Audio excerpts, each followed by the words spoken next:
الحمد للہ رب العالمین والعاقبۃ للمتقین الصلاۃ والسلام علی نبی الکریم اما بعد اعوذ باللہ من الشیطان الرجیم بسم اللہ الرحمن الرحیم۔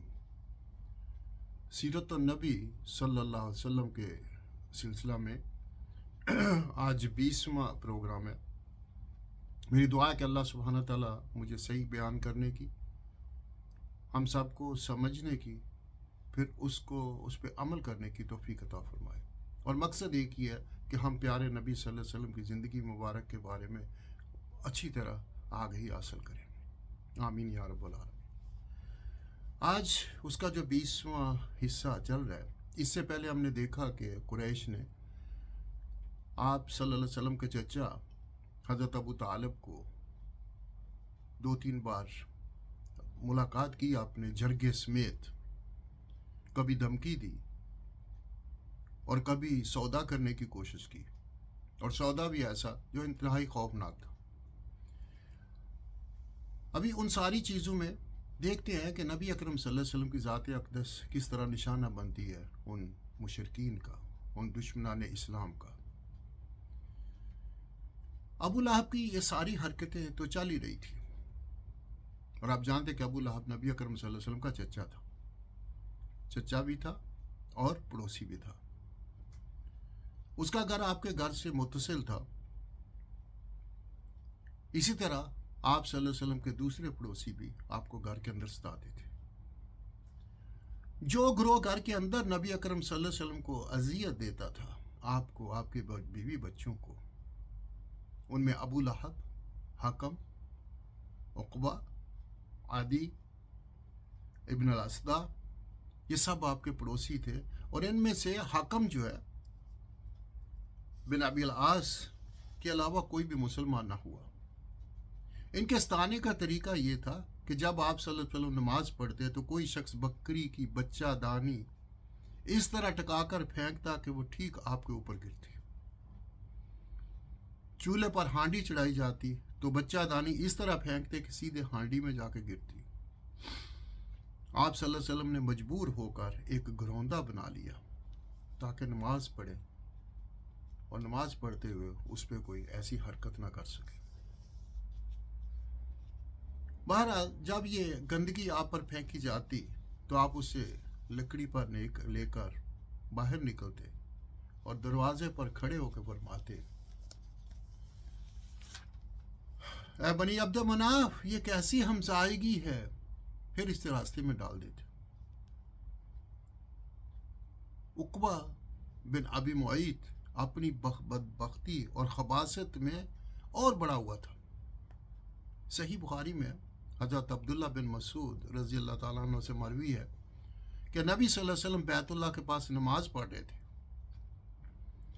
اور ابو جہل اور اس کے کچھ رفقا بیٹھے ہوئے تھے کہ اتنے میں بعض نے بعض سے کہا، کون ہے جو بنی فلاں کے اونٹ کی اوجری لائے اور جب محمد صلی اللہ علیہ وسلم سجدہ میں کریں، سجدے میں جائیں تو ان کی پیٹھ پر ڈال دے۔ اس پر قوم کا بدبخت ترین آدمی عتبہ بن ابی معیط اٹھا اور اوج لا کر انتظار کرنے لگا۔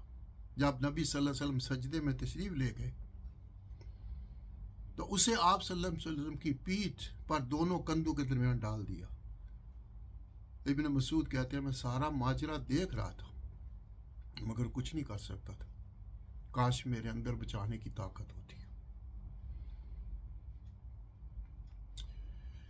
حضرت ابن مسعود رضی اللہ تعالیٰ عنہ فرماتے ہیں کہ وہ اس کے بعد ہنسی کے مارے ایک دوسرے پر گرنے لگے اور رسول اللہ صلی اللہ علیہ وسلم سجدے میں پڑے رہے۔ اتنا وزن تھا، سر نہ اٹھایا جا سکا،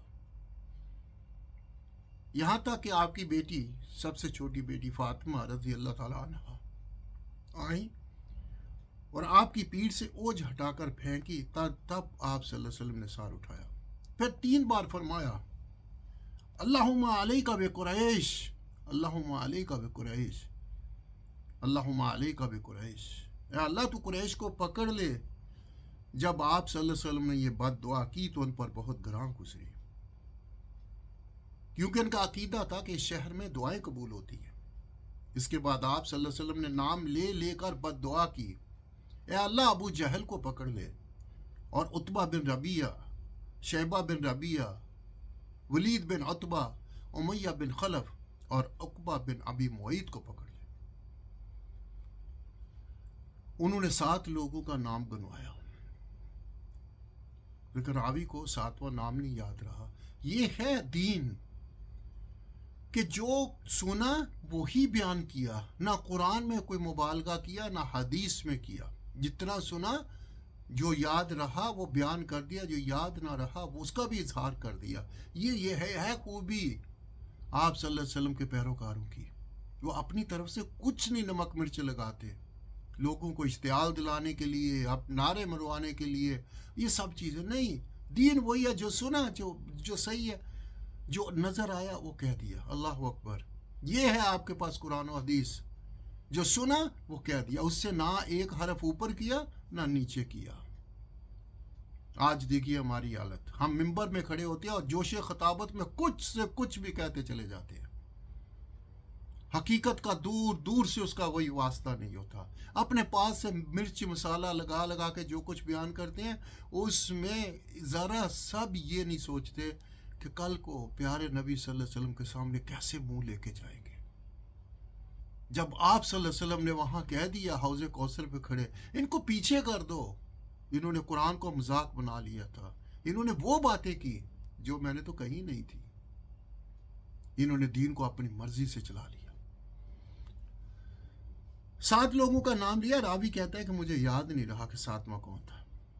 ابن مسعود رضی اللہ تعالیٰ عنہ فرماتے ہیں، اس ذات کی قسم جس کے ہاتھ میں میری جان ہے، میں نے دیکھا کہ جن لوگوں کے نام رسول اللہ صلی اللہ علیہ وسلم نے گن گن کر لیے تھے، سب کے سب بدر کے کنویں میں مقتول پڑے ہوئے تھے۔ یہ نبی صلی اللہ علیہ وسلم خاتم النبیین۔ امیہ بن خلف کا وتیرہ تھا کہ وہ جب رسول اللہ صلی اللہ علیہ وسلم کو دیکھتا تو لان تان کرتا۔ اسی کے متعلق یہ آیت نازل ہوئی، وَيْلٌ لِّكُلِّ ہُمَزَةٍ وَيْلٌ لِّكُلِّ ہُمَزَةٍ لِمَزَةٍ۔ ہر لان تان اور برائیاں کرنے والے کے لیے تباہی ہے۔ ابن ہشام کہتے ہیں کہ ہومزہ وہ شخص ہے جو علانیہ گالی دیتا ہے اور آنکھیں ٹیڑھی کر کے اشارہ کرے، اور لومزہ وہ شخص جو پیٹھ پیچھے لوگوں کی برائیاں کرے اور انہیں اذیت دے۔ امیہ کا بھائی ابی بن خلف عقبہ بن ابی معیط کا گہرا دوست تھا۔ ایک بار عقبہ نے نبی صلی اللہ علیہ وسلم کے پاس بیٹھ کر کچھ سنا، ابی کو معلوم ہوا تو اس نے سخت سست کہا، عتاب کیا اور اس سے مطالبہ کیا کہ جا کر رسول اللہ صلی اللہ علیہ وسلم کے منہ پر تھوکا ہے۔ آخر عقبہ نے ایسا ہی کیا۔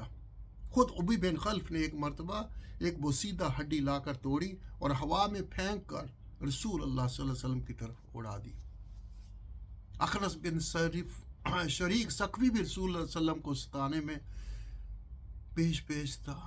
قرآن میں اس کے جو 9 صاف بیان کیے گئے ہیں جن سے اس کے کردار کا اندازہ ہوتا ہے، ارشاد ہے وَلَا تُطِعْ كُلَّ حَلَّافٍ مَّهِينٍ هَمَّازٍ مَّشَّاءٍ بِنَمِيمٍ مَّنَّاعٍ لِّلْخَيْرِ مُعْتَدٍ أَثِيمٍ عُتُلٍّ بَعْدَ ذَلِكَ زَنِيمٍ۔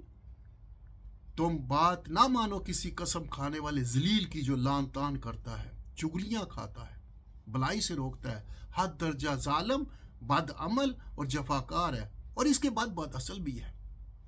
ابو جہل بھی کبھی کبھی رسول اللہ صلی اللہ علیہ وسلم کے پاس آ کر قرآن سنتا، لیکن بس سنتا ہی تھا، ایمان و اطاعت، ادب و خشیت اختیار نہیں کرتا تھا۔ رسول اللہ صلی اللہ علیہ وسلم کو اپنی ذات سے اذیت پہنچاتا، اللہ کے راہ سے روکتا اور اس پر بڑا فخر کرتا۔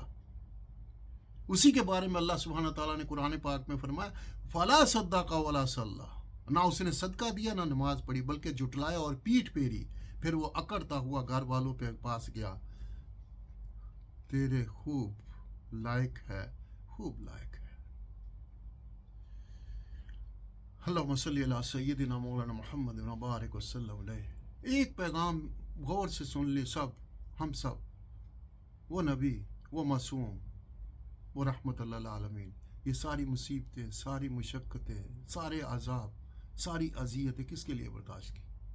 ہمارے لیے ہم کیا کر رہے ہیں خود سوچیے. سبحان ربک رب العزت عما یصفون وسلام علی المرسلین والحمد للہ رب العالمین. جزاکم اللہ خیر. السلام علیکم ورحمۃ اللہ وبرکاتہ.